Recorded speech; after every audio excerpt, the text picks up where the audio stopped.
पाकिस्तान के जितने भी लॉन्चिंग पैड्स थे आतंकियों के, खासकर पीओके के इलाके में, उन सब पर टारगेटेड स्ट्राइक्स हमारी लगातार जारी है। नमस्कार, मैं शंभू कुमार सिंह और आप देख रहे हैं नेशनल दस्तक। ये वीडियो देखा आपने, ये रूबिका लियाकत है जो एबीपी के लिए एंकरिंग करती हैं। वो कह रही हैं कि भारतीय सेना पाकिस्तान पर हमला कर रहा है, आतंकवादी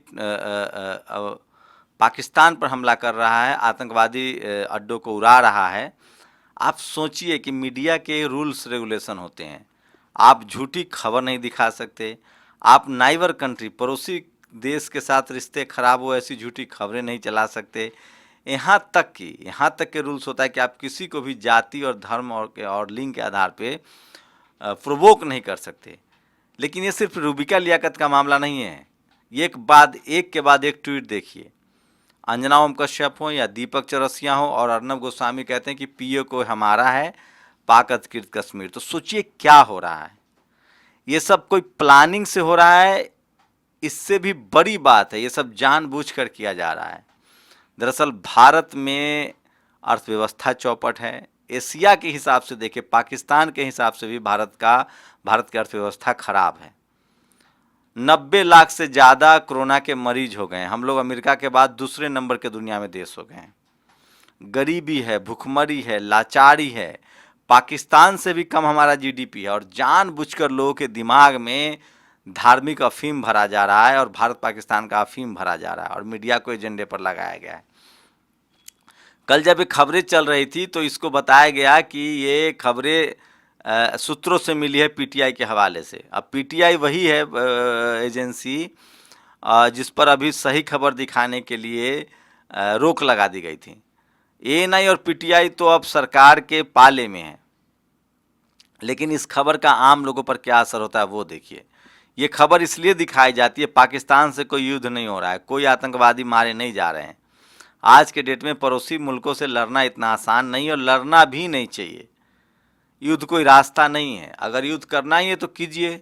संप्रभुता का अगर पाकिस्तान हम पर हमला करता है या हमारी संप्रभुता को खतरा है तो युद्ध कीजिए।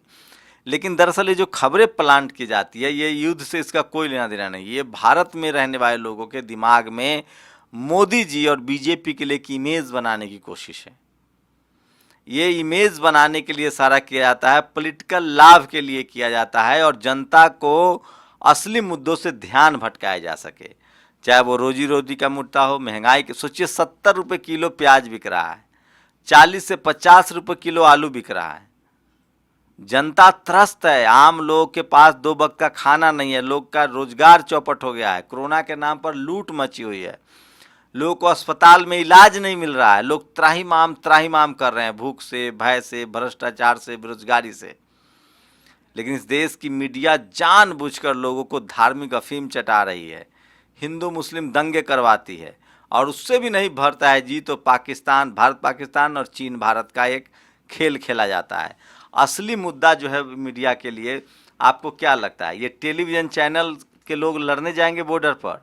वो इस देश की सीमा, इस देश के जवानों से सुरक्षित है, इस देश की सेना से सुरक्षित है। लेकिन कोई चर्चा नहीं कर रहा है कि सेना के जवानों की सैलरी बढ़ी कि नहीं, उनकी शहादत क्यों हो रही है, उनके बच्चों को अच्छी फैसिलिटी क्यों नहीं मिल रही है, कैंटीन का सामान ख़त्म करने की कोशिश हो रही है, 1 रैंक 1 पेंशन क्यों शुरू नहीं हुई। बस प्रधानमंत्री जी फ़ोटो जाके खिंचा लेते हैं दीपावली के दिन, लगता है कि उनका काम हो गया, मीडिया उसको प्रचारित करती रहती है। तो ये एक बड़ी कॉन्स्पिरेसी और ये सिर्फ झूठ नहीं है, ये पत्रकारिता के नाम पर तो धब्बा है ही, एथिक्स के नाम पर तो धब्बा है ही, लेकिन एक बड़ी कॉन्स्पिरेसी और ये जानबूझकर किया जाता है ताकि बीजेपी पर लोग सवाल ना पूछ सके, प्रधानमंत्री से लोग सवाल ना पूछ सके, बीजेपी शासित राज्यों से सवाल ना पूछ सके। और जो लोगों की समस्याएं हैं, जैसे ठीक कन्हैया का एक लाइन कोट करता हूँ कि किसी बच्चा को भूख लगी हो, उसको एक थप्पड़ मार के और छत पर बैठा दो। अब वो कहेगा, भूख भूल जाएगा, वो कहेगा मुझे छत से उतारो। लेकिन ये ज़्यादा दिन नहीं चलेगा, बच्चे को 1 घंटे बाद फिर भूख लगेगी और वो खाना मांगेगा। भारत में बेरोजगारी है, लाचारी है, गरीबी है, बेबसी है, लगातार बेरोजगारी बढ़ रही है, लगातार लोग के काम छीने जा रहे हैं और इसका सबसे ज़्यादा जो पीड़ित पक्ष है वो SC ST OBC माइनॉरिटी के लोग हैं, जिन लोग के कब्जे में टीवी, मीडिया, अखबार, बिजनेस, रोजगार है। उनकी 7-7 पीढ़ी बैठ के खा सकती है, इतनी उन्होंने संपत्ति अर्जित कर रखी है। जवान बुरे दौर में है, किसान बुरे दौर में है, मजदूर बुरे दौर में है, और जो भी इस सरकार से सवाल पूछने की हिम्मत करते हैं उनका भी दिन खराब हो जाता है।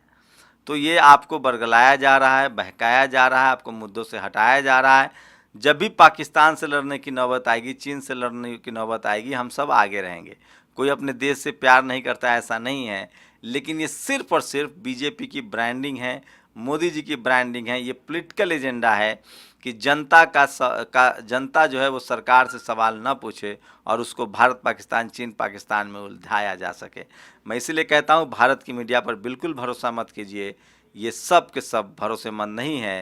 ये सिर्फ किसी पार्टी के लिए काम करते हैं। इनको देश से मतलब नहीं है, इनके देश के नागरिकों से मतलब नहीं है, इनको गरीबी, भुखमरी, बेरोजगारी इनसे मतलब नहीं है। यहाँ तक कि इनको लॉकडाउन से हो रही लोगों की हालत ख़राब से ही मतलब नहीं है। इनको चिंता है सिर्फ बीजेपी के इमेज की, मोदी जी के इमेज की, और इसीलिए वो उनको बचाने के लिए भारत पाकिस्तान, भारत चीन और हिंदू मुस्लिम आतंकवादी ये सब ड्रामा करते रहते हैं। आप लोग की क्या प्रतिक्रिया, अपनी प्रतिक्रिया जरूर दीजिए। शुक्रिया।